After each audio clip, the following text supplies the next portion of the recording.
nestes tempos do final do ano de 2022, em que no centro da Europa se enfrentam duas propostas de civilização, a decadente ocidental, defendida pelas forças dos Estados Unidos da América, da NATO, da União Europeia, e as forças que representam a justiça, a harmonia, a ordem, a verdade, a nação, a família, a ordem do universo.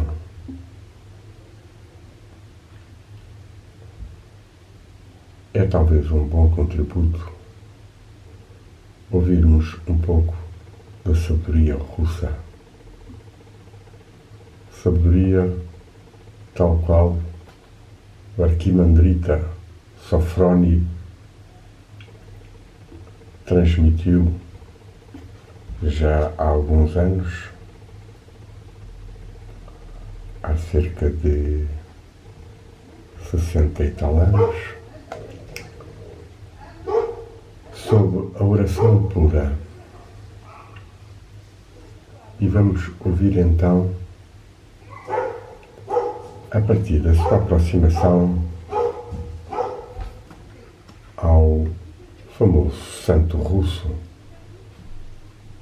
o Starets Siluan. Este Starets Siluan foi um dos grandes mestres da oração, da espiritualidade pura, e o Arquimandrita Sofroni dedicou-lhe algumas obras nas quais os seus ensinamentos muito valiosos vêm ao de cima e podem inspirar-nos e clarificar a ambiência interior da nossa alma, tão sujeita a tantas influências exteriores, muitas vezes perturbantes, muitas vezes invisíveis, subliminais, pois quem se expõe à televisão sujeita-se a apanhar com muito sistema de manipulação invisível, subliminal, para além daquele que é mais do que visível, no tipo de comentadores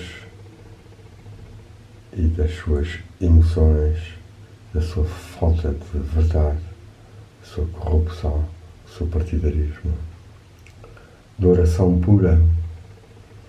Ouçamos então um pouco sobre a oração. O Arquimandrita Sofroni, e invocamos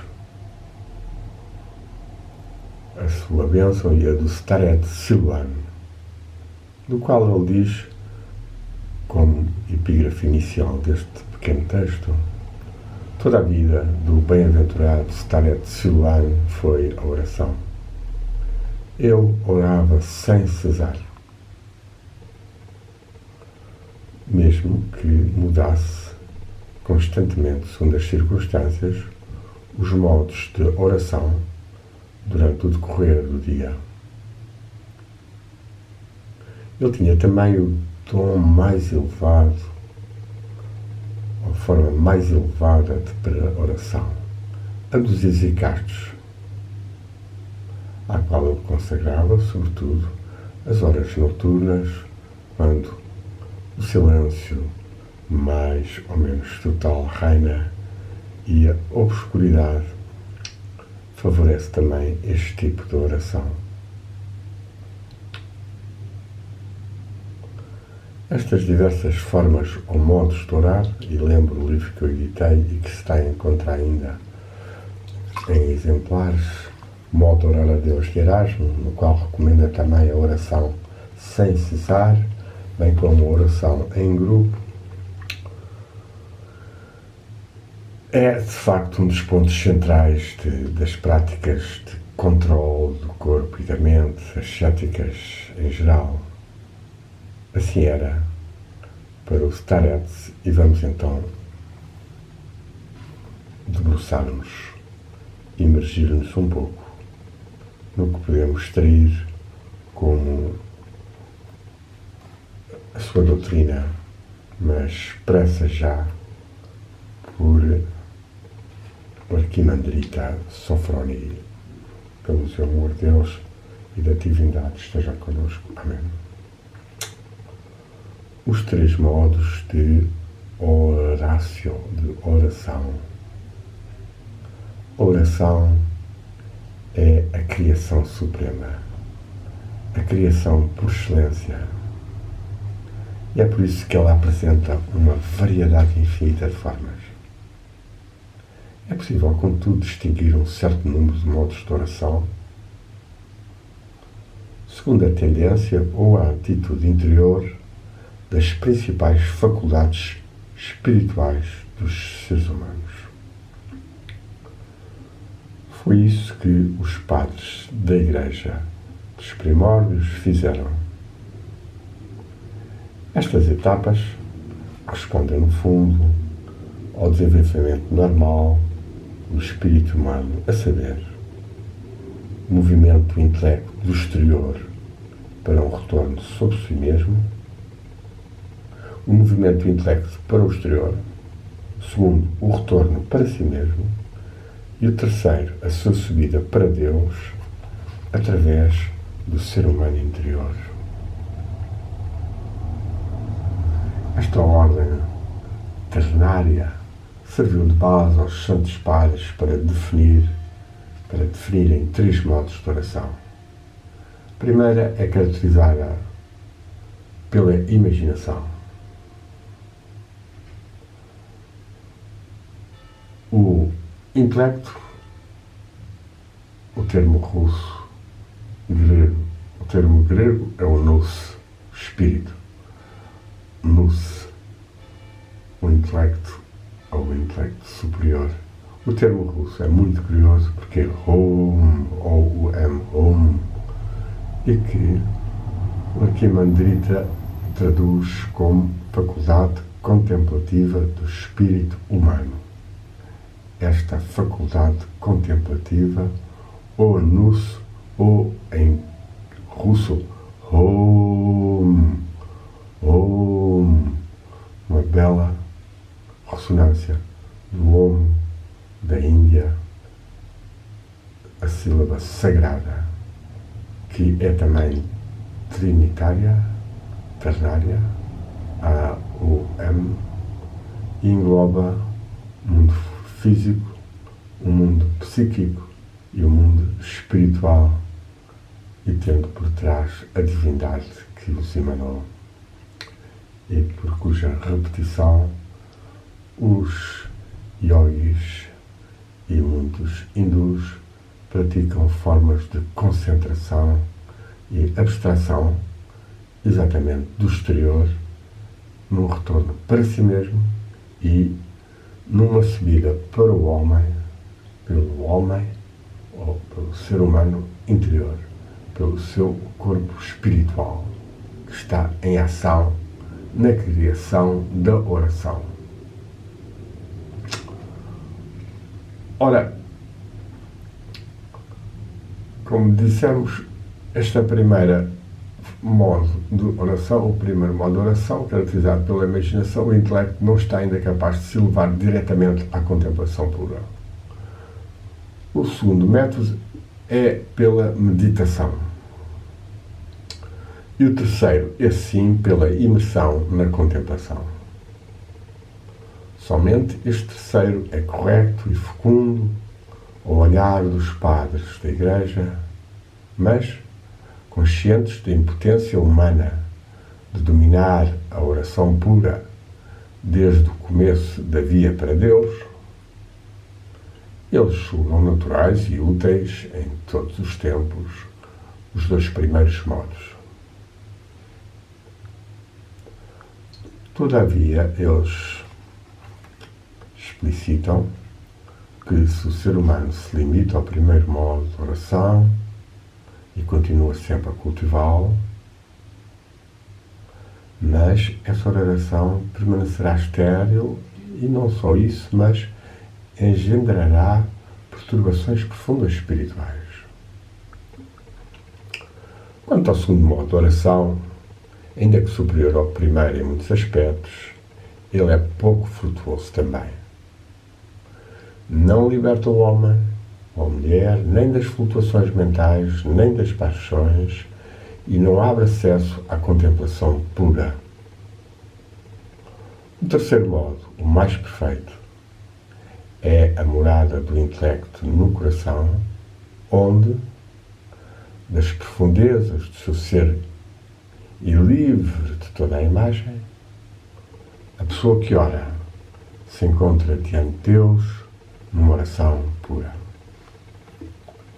Temos aqui uma bela descrição da contemplação e da oração profunda interior.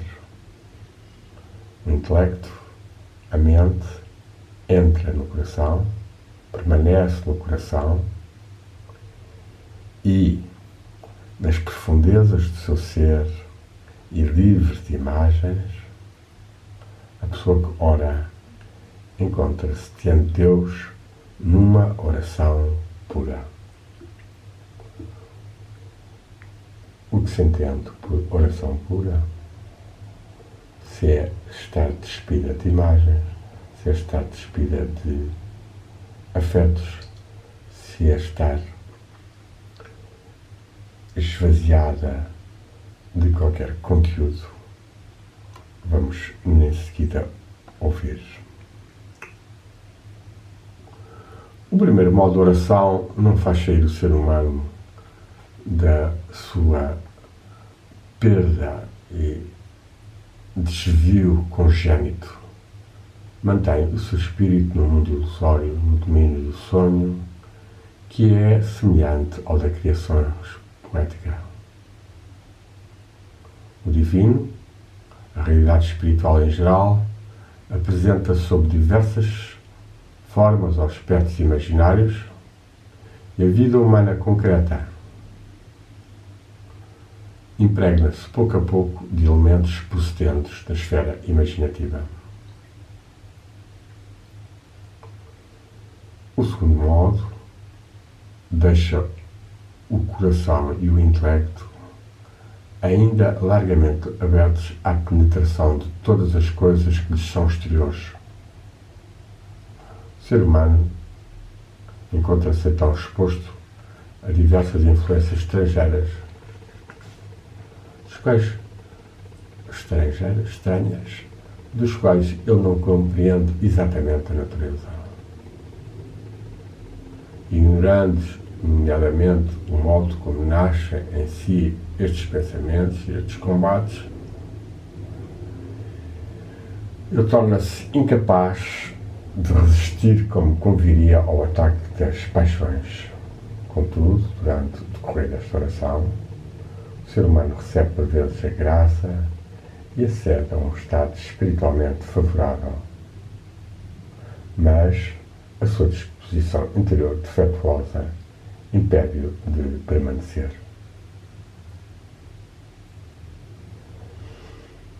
E isto é, de facto, uma realidade para todos nós que oramos ou que meditamos. Sabemos como as graças e as luzes que chegam, muitas vezes, não permanecem muito tempo, porque a nossa mente já entrou em movimento para isto ou aquilo.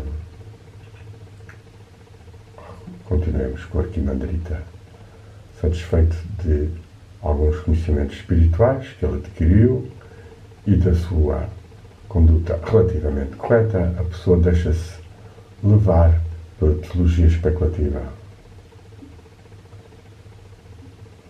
Nesta medida em que ele progrede nesta via, a luta interior com as paixões subtis da alma, em especial a vaidade e o orgulho, complica-se e, pouco a pouco, a graça vai-se perdendo imperceptivelmente. desenvolvimento deste modo de oração, marcado pela juntar da atenção no cérebro, confina a consciência ao nível das contemplações filosóficas e estas, de igual modo, levam o intelecto para as regiões imaginárias, ou do mundo imaginal, ou da psique. Este aspecto conceptual e abstrato da atividade imaginante é a verdade que é menos enganado, menos naif, menos inocente, menos ocupado e, portanto, menos afastado da verdade que o primeiro. É o terceiro modo de oração que une o intelecto ao coração. Unir o intelecto, a mente e o nous, os dois níveis da nossa parte mental e psicoespiritual com o coração. Esta união é, em geral, o estado normal da vida religiosa, o estado desejado, procurado e recebido do alto.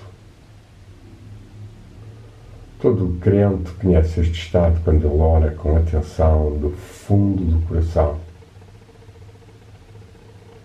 Experimentam tanto mais quanto a compulsão e a doce presença do amor de Deus tomam conta mais dele.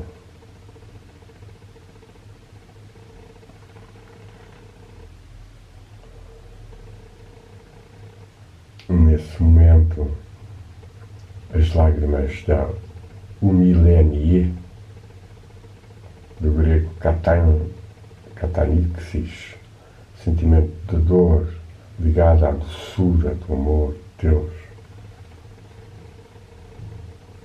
que acontecem durante a oração, são um índice certo da fusão do intelecto e do coração. Um sinal que a verdadeira oração chegou ao seu primeiro lugar, ao primeiro grau da sua elevação para Deus. Era por isso que ascetas e místicos tinham as lágrimas em tão alta estima. Mas ao falarmos aqui de um terceiro modo de oração, nós temos em vista algo ainda de maior, a saber, o intelecto que, ligado pela atenção à oração, permanece no coração.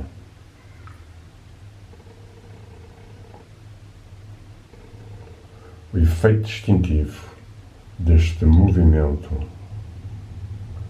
desta interiorização do intelecto, não é senão outro que a extinção das forças da imaginação e a libertação do intelecto de toda a imagem que se tinha aí introduzido antes.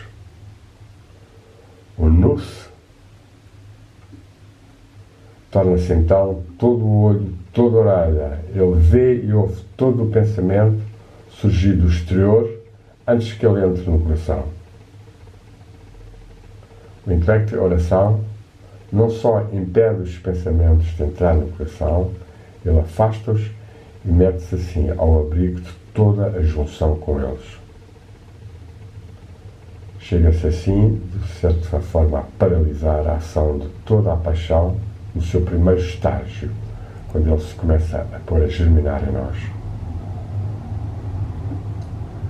Isto é, contudo, um assunto muito profundo e complexo e só podemos dar aqui um resumo muito sucinto.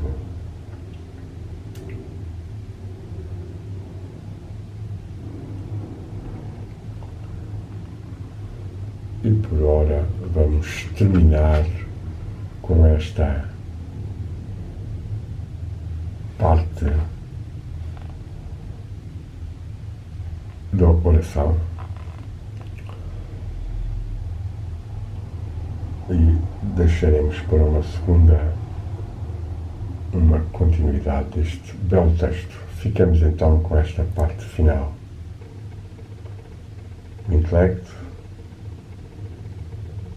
o nous, a mente psicoespiritual, que ligada pela atenção na oração, permanece no coração. Une ao coração. Ora no fundo do coração e sente o amor de Deus e por isso a sua terra torna-se úmida, fértil e as lágrimas correm. É a seta do amor a operar no interior e todos nós já o sentimos, seja no afeto humano, seja no afeto divino, porque o amor, sendo da essência divina, pode manifestar o divino em todas as formas em que nós o sentimos e trabalhamos e oramos. Aqui, em uníssono com o corpo místico da Igreja Católica e Ortodoxa, nós invocamos e vamos fazer agora 1 minuto 2 de penetração, entrada no Palácio Real do Coração, expirarmos profundamente, entrarmos no seu interior e aí orarmos ardentemente, aspirarmos profundamente e começarmos a sentir o amor divino que nos atrai para Ele e que de nós se derrama. Ouça este santo amor da Rússia, da Santa Rússia e da sua santa sabedoria Hagia Sophia, tão trabalhada pelos grandes teólogos russos, como Soloviev, Berdyaev, Florensky. Estes teólogos laicos, embora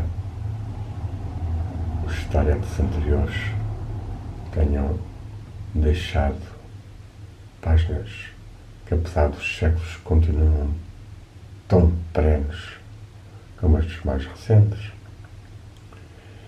E nesta comunhão subtil com a grande sabedoria, com a filosofia perennis, filosofia perena, prisca teologia primordial, esta que une o intelecto ao coração e o faz entrar nas profundezas da sua lagoa.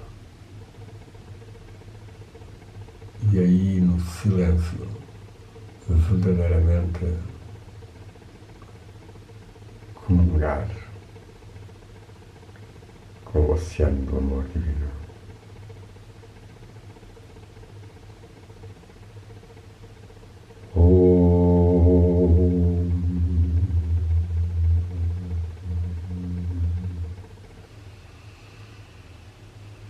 Amen. Om. Amen. Om.